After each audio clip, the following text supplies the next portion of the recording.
Hello everyone, welcome back to the channel. मेरा नाम है अंकिता शर्मा और मैं आ गई हूँ एक और नए वीडियो के साथ। आज थोड़ा सा एक्सपीरियंस शेयर करूँगी मेरा, जब डिलीवरी के बाद मतलब बेबी ऑलमोस्ट 1 ईयर का होने वाला था लेकिन मेरे पीरियड्स नहीं आए थे अभी तक। तो उस चीज़ के लिए मैंने क्या किया था, थोड़ा सा वेट कैसे मैनेज किया था और दोबारा से पीरियड्स रेगुलर कैसे आए थे, थोड़ा सा उसके बारे में बात करूँगी। आई होप आपको मेरे एक्सपीरियंस से थोड़ी सी चीज़ें कुछ आपको यूज़फुल लगेंगी, या फिर अगर आप भी इस सिचुएशन को डील कर रहे हो तो आपको थोड़ी सी हेल्प मिलने वाली है। तो चलिए वीडियो को शुरू करती हूँ। तो सबसे पहले मैं यही बोलना चाहती हूँ कि मैं आपको कोई ऐसी कोई बुकिश नॉलेज या फिर मैं ऐसी कोई मेडिकल प्रैक्टिशनर नहीं हूँ कि मैं आपको ये बता रही हूँ कि आप ऐसा करो ऐसा हो जाएगा, ऐसा करो ऐसा हो जाएगा। मैं आपके साथ अपना एक्सपीरियंस शेयर कर रही हूँ, जो मैंने फील किया है और साथ में जो चीज़ें मैंने खुद से यूज़ कर रही हैं वो मैं आप लोगों को बताने वाली हूँ, ताकि अगर ज़्यादा नहीं तो आपको कम से कम वो चीज़ें करने के बाद आपको कोई नुकसान नहीं होने वाला, क्योंकि मैंने वो चीज़ें ऑलरेडी यूज़ की हैं। मैंने खुद के लिए और खुद को मेंटेन करने के लिए वो सब कुछ यूज़ किया है। तो आप अगर वो करते हो, मुझे फ़ायदे का पता नहीं लेकिन आपको नुकसान कुछ नहीं होने वाला, ये मेरी गारंटी है। क्योंकि सब कुछ जो है वो सब कुछ मैंने जिसको कहते हैं ना ऑर्गेनिकली था। मतलब मैंने ऐसा कुछ भी आर्टिफिशियल कोई चीज़ यूज़ नहीं करी है।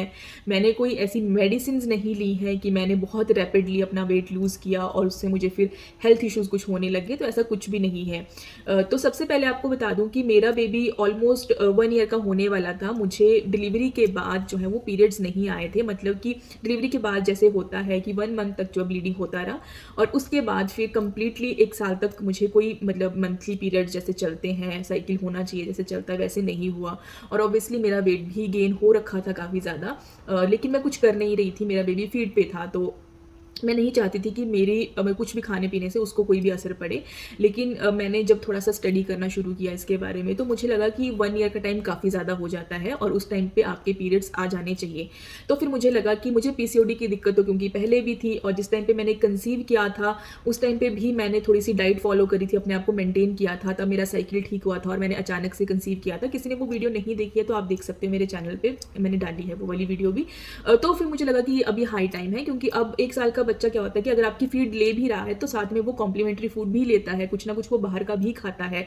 मतलब जो भी दलिया खिचड़ी कुछ भी ऐसा हम लोग उसको देते हैं, या टॉप फीड भी देते हैं हम उसको। तो बच्चा जो है वो जब अपना थोड़ा बहुत कुछ खाना शुरू कर देता है तो आपका वो टाइम होता है कि आप उस टाइम कर सकते हो, अपना वेट जो है वो मेंटेन कर सकते हो। तो मुझे लगा 1 साल हो गया और बॉडी फूलना शुरू हो गई थी, क्योंकि आपको पीरियड्स नहीं आ रहे थे इतने टाइम से। तो मुझे लगा कि अब मैं थोड़ा सा वापस उसी रूटीन में आती हूँ, वापस उसी डाइट पे आती हूँ, क्योंकि हो सकता है कि पीसीओडी वाली दिक्कत मुझे दोबारा हो गई हो। क्योंकि आपको नहीं पता कि आपकी बॉडी अगर वेट गेन कर रही है, मतलब मेरा माइंड तो उधर ही जाता है कि फिर पीसीओडी मतलब दोबारा आपको वो अफेक्ट कर रही हैं वो चीज़ें, आपका हार्मोनल इम्बैलेंस दोबारा हो रहा है। तो फिर मुझे अपनी डाइट जो है वो दोबारा शुरू करनी थी। बहुत रैपिडली मैंने अपना वेट लूज़ नहीं किया, मैं आपको भी बता दूं। ऐसा नहीं कि मैंने इतना ज़्यादा डाइट कर लिया मतलब हफ्ते 10 दिन में कि मैं एकदम से नीचे अपना वेट ले आई। मेरे को अपना वेट मेंटेन करते करते मतलब कि कम से कम 1.5 से 2 महीना लगा है, जब मैं एक अपनी प्रॉपर रूटीन में आई हूँ और प्रॉपर मैं वेट को बैलेंस करने में आई थी।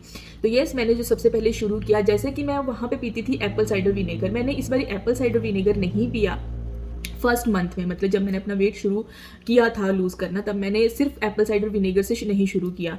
मैंने सुबह उठ के, जैसा मेरा रूटीन था, सुबह उठ के पहले अपने 4 बादाम, जो कि हम खा रहे थे रूटीन में, पहले भी खाती थी और अब भी मैंने शुरू किया दोबारा से, क्योंकि वो आपकी बॉडी को बहुत अच्छा करते हैं अंदर से, ऐसा मुझे फील होता है। ये तो हर जगह रिकमेंडेड होगा आपको कि आप सुबह उठ के बादाम खाओ। ये तो मतलब जिसको कहते हैं ना रामबाण की तरह काम करता है आपकी बॉडी को अच्छा करने में अंदर से। तो वो शुरू किए, और उसके साथ मैंने सुबह उठ के रात को मैं भिगो के रखती थी 1 चम्मच पानी में चिया सीड्स का।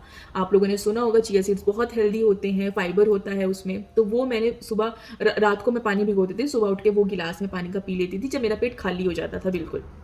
वो पीना, उसका थोड़ा सा गैप आ जाता है। और फिर मैं करूँगी अपना ब्रेकफास्ट, जो भी ब्रेकफास्ट में बनता था नॉर्मल खाना। परांठा बन रहा है, मैं परांठा भी खा रही हूँ, सब्जी बन रही है, मैं सब्जी भी खा रही हूँ। मैं घी भी खाती थी, ऐसा नहीं कि मैंने घी बिल्कुल बंद कर दिया था। घी क्योंकि आपकी बॉडी के लिए अच्छा होता है, गुड फैट में आता है, तो आप वो आराम से खा सकते हो। बहुत एक्सेसिव में तो कोई भी चीज़ अच्छी नहीं होती, लेकिन आपका मन कर रहा है कि रोटी में लगाना है, आपका मन कर रहा है सब्जी में लगाना है। मैं तो देसी घी के परांठे खाती थी। परांठे इतने नहीं खाने आपको कि आप बहुत हैवी कर लो खुद को। एक परांठा इनफ है, थोड़ा बड़ा बना लो। अगर आपको लग रहा है कि 2 ज़्यादा हो जाते हैं, 1 कम होता है, उसको इतनी सी क्वांटिटी बनाओ कि आपका पेट आपको लगे कि फिल भी है और ओवर फिल भी नहीं है। इस तरह से आपको थोड़ा थोड़ा सा बड़ा परांठा बना लो रेगुलर से। ये आपका ब्रेकफास्ट है। उसके बाद मैं 11 साढ़े 11 के करीब ग्रीन टी लेना मैंने शुरू किया, और उसके बाद लंच बनता था। लंच में अपने दाल चावल जो भी सैलेड के साथ नॉर्मल वो हो गया। और उसके बाद मैं शाम की, जैसे चाय का टाइम होता है पर उससे पहले होता है कई बार आपको भूख लग जाती है, तो अगेन वही आप जो है वो मखाने खाने शुरू करो, आप जो है वो फ्लैक्स सीड्स लेना शुरू करो उस टाइम पे जिस टाइम पे आपको एक्सेस में भूख लग जाती है शाम के टाइम पे। तो उस टाइम पे कुछ ऐसी चीज़ खाओ कि आपका पेट भर जाए, थोड़ा सा आपको जो आपकी क्रेविंग होती है ना शाम के टाइम की वो बैठ जाए। लेकिन ऐसा कुछ भी मत खाओ कि मतलब, क्योंकि आपने लंच भी किया है तो दोबारा आप कुछ अगर खाने जैसी चीज़ ही खाने लग जाओगे तो पेट ओवरफुल हो जाएगा, वो डाइट ओवरफुल हो जाएगी आपके लिए। और उसके बाद जब आपने ऐसा कुछ खा लिया तो उसके बाद आप फिर से ग्रीन टी पियोगे। ग्रीन टी मैं सच बता रही हूँ कि मैंने 2 टाइम कर दी थी उस टाइम पे, 1 गिलास ग्रीन टी। और मतलब मैं घर वालों के लिए चाय बनाती थी, अपने लिए ग्रीन टी, मतलब पानी तो उबालना था उसमें, बस मैं डिप करने वाली डालती थी और वो ग्रीन टी मेरी तैयार हो जाती थी। ग्रीन टी डालनी है, मैं नॉर्मल पीती थी, मैं उसमें कुछ भी ऐड नहीं करती थी कि नींबू डाल रही हूँ या शहद डाल रही हूँ, ऐसा मैंने कुछ भी ऐड नहीं किया है। शहद तो मुझे लगता ही नहीं है कि चीज़, मतलब कि जब आपको पता है कि आपको शुगर अवॉइड करनी है तो शहद लेने का भी कोई पर्पज़ मुझे फील नहीं होता, क्योंकि शहद जो मार्केट में आते हैं मैं उन पर ट्रस्ट नहीं करती कि वो शुगर फ्री ही हैं। तो मैं चीनी बिल्कुल ही अवॉइड करती हूँ जिस टाइम पे मैं अपनी डाइट पे आती हूँ। तो यस, शहद कुछ भी नहीं डालना है, नॉर्मल आप बस अपना सैशे लो वो ग्रीन टी का, उसको पानी में डालो गर्म पानी में और आप पी जाओ उसको। और एक सैशे मैं यूज़ करती हूँ 2 बारी, ये मैं आपको अपने एक ब्लॉग में भी दिखा चुकी हूँ। मैं वेस्ट नहीं करती अपनी जो ग्रीन टी है, एक सैशे मैं 2 बारी यूज़ करती हूँ और वो 2 बारी अच्छे से यूज़ होता है। आपको ऐसा भी नहीं फील होता कि आप बहुत खर्चा कर रहे हो अपनी डाइट के लिए, और वो आपको कन्वीनियंट भी पड़ता है। देखो मैं घरेलू बातें बता रही हूँ क्योंकि मैं खुद भी बहुत घरेलू हूँ इस मामले में, मैं बहुत हिसाब से चलती हूँ इन चीज़ों को लेके, क्योंकि हम लॉन्ग टाइम तक फिर वो चीज़ें यूज़ नहीं कर पाते अगर हम एक्सेसिवली ऐसे ही वेस्ट कर देंगे चीज़ों को। तो लॉन्ग टाइम के लिए हमने अगर वो चीज़ फॉलो करनी है तो हमसे फिर नहीं हो पाती। तो हमको अपने हिसाब से, अपने बजट के हिसाब से भी देखनी होती हैं चीज़ें। येस, रात का फिर उसके बाद ग्रीन टी पी लिया, उसके बाद अपना डिनर विनर बनाने में बिज़ी हो जाती थी। और डिनर हमारा हिमाचल में सबसे अच्छी बात है कि आप एक तो बाहर की चीज़ें नहीं खा पाते गाँव में, क्योंकि वो चीज़ें अवेलेबल नहीं होती, और बहुत हेल्दी लाइफ़स्टाइल है। और खाना हम लोग रात को 7:30 से लेके 8 बजे तक फिनिश, मतलब कि 8:30 तक तो मैं बिल्कुल किचन क्लोज करके फ्री होती थी।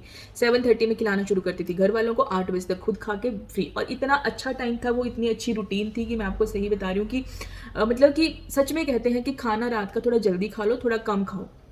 कम मैं क्या करती थी कि जैसे मैंने क्योंकि जब मैं उसको फीड करा रही थी ना, मेरी इतनी ज़्यादा भूख बढ़ गई थी कि मैं 3-3 4-4 चपाती खा जाती थी। बस मैंने उसी चीज़ को कम किया, क्योंकि रात को मेरा बच्चा फीड ले रहा था, मुझे पता था कि उसको भी थोड़ा बहुत मुझसे चाहिए ही है। तो मैं 2 रोटी खाती थी, रोटी बहुत बड़ी नहीं, नॉर्मल रोटी, 2 रोटी सब्ज़ी, और रात को सोते टाइम मैं दूध पीती थी। मेरा बस यही रूटीन था। और टू बी वेरी ऑनेस्ट 1.5 महीने में मुझे फ़र्क पड़ गया था, मतलब कि घर वालों को लगने लग गया था कि मैं वेट जो है वो लूज़ कर लिया है, तो मुझे खुद को भी फील होता था, मेरे पुराने कपड़ों में मैं फिट होने लग गई थी। और इसके साथ मेरे पीरियड्स आ गए थे, और उसके बाद से अभी तक मेरे पीरियड्स रेगुलर हैं। टच वुड, मैं ऐसी बात नहीं करती हूँ कि ठीक है, क्योंकि मुझे लगता है कि जैसे मैं बोलूँगी पता चला कि नेक्स्ट टाइम के लिए वो चीज़ दोबारा हो गई। बट एनीवे, आप अगर यही डाइट अगर आप फॉलो करोगे ना, यार डाइट कुछ भी नहीं है। पता क्या होता है, हम लोग ना ऐसी डाइट पे तो हम नहीं आ सकते कि हम पूरी उम्र ऐसी ही डाइट यूज़ करेंगे कि हाँ हम मतलब कम खा रहे हैं या बाहर का बिल्कुल नहीं खा रहे हैं। आप बाहर का भी खाओ, आपको बैलेंस में खाना है। सबसे चीज़ होती है कि बैलेंस में खाओ। आप ये नहीं कि 2 गुलाब जामुन पड़े हैं तो 2 उठा लिए, 3 पड़े हैं 3 उठा लिए। आपको पता है कि 3 पड़े हैं, कोई बात नहीं, आपको एक ही खाना है उसमें से। आप अपने क्रेविंग को मत मारो, आप खा लो थोड़ा बहुत, क्योंकि मैं घर पे ही कुछ ना कुछ जैसे बनाती थी हिमाचल में, या कभी मार्केट गए तो मार्केट से मैं समोसे भी लेकर आती थी, लेकिन मुझे पता था कि मुझे एक ही खाना है। तो वो चीज़ बैलेंस करनी जब आपको आ जाएगी ना, आप जब उसी रूटीन में आ जाओगे ना, आपको ऐसी जो इंटरनल आपको प्रॉब्लम है ना, जैसे हार्मोनल या इस तरह की कोई प्रॉब्लम है, वो चीज़ें अपने आप बैलेंस हो जाती हैं, क्योंकि अल्टीमेटली वो सारी चीज़ें आपके वेट से और आपकी बॉडी से ही चल रही हैं, आपके साथ जो प्रॉब्लम क्रिएट हो रही है। तो ये था। उसके बाद से मेरे पीरियड्स रेगुलर हो गए थे और अभी तक रेगुलर हैं। और मतलब कि अभी भी मैं कोशिश करती हूँ। तो चिया सीड्स तो मैंने उसी टाइम 1 महीना मतलब पिए थे, उसका खत्म हो गए थे, तो फिर मैंने सोचा था कि मैं नेक्स्ट अब एप्पल साइडर विनेगर शुरू करती हूँ। तो मैं एप्पल साइडर विनेगर अभी भी रेगुलर बेसिस पे पीती हूँ। और रात का खाना यस कम खाना है। यहाँ की मैं थोड़ी आलसी हो गई हूँ। हिमाचल में मैं सच कह रही हूँ बहुत अच्छी रूटीन थी मेरी, और रूम ऊपर था, पौड़ियाँ ऊपर नीचे मतलब जैसे मैं आती जाती रहती थी तो एक्सरसाइज की ज़रूरत पड़ती नहीं थी, वो अपने आप ही एक्सरसाइज हो रही थी, बस इतनी सी डाइट फॉलो करी थी और ट्रस्ट मी वेट भी कम हो गया था, सब कुछ अपने आप लाइन में आ गया था। बस इतनी सी चीज़ें आपको फॉलो करनी है, डाइट में इंक्लूड करनी है आपको अपनी ये चीज़ें, और थोड़ा सा रात का खाना थोड़ा सा कम कर दो, पोर्शन कम कर दो, सब कुछ ठीक हो जाएगा अपने आप ही। और ये अपने एक्सपीरियंस से बोल रही हूँ मैं आपको, मतलब मैंने ये चीज़ें खुद करी हैं, तो आपको मैं इस चीज़ की गारंटी दे सकती हूँ कि अगर आप ऐसा करोगे आपको वेट, अब आपके ऊपर भी डिपेंड करता है कि आप कितना स्ट्रिक्ट हो अपने इस रूटीन में, लेकिन आपको नुकसान कुछ नहीं होने वाला इन चीज़ों से। सो आई होप आपको वीडियो थोड़ी सी यूज़फुल ज़रूर लगी होगी, अगर लगी है तो लाइक करके जाना, शेयर कर लो, मतलब कि शेयर कर देना, और चैनल को ना सब्सक्राइब कर लो, बहुत सारी वीडियो लेके आनी, बहुत सारे एक्सपीरियंसेस हैं मेरे पास लाइफ के। तो यस, मिलती हूँ नेक्स्ट वीडियो में, आज के लिए बाय बाय।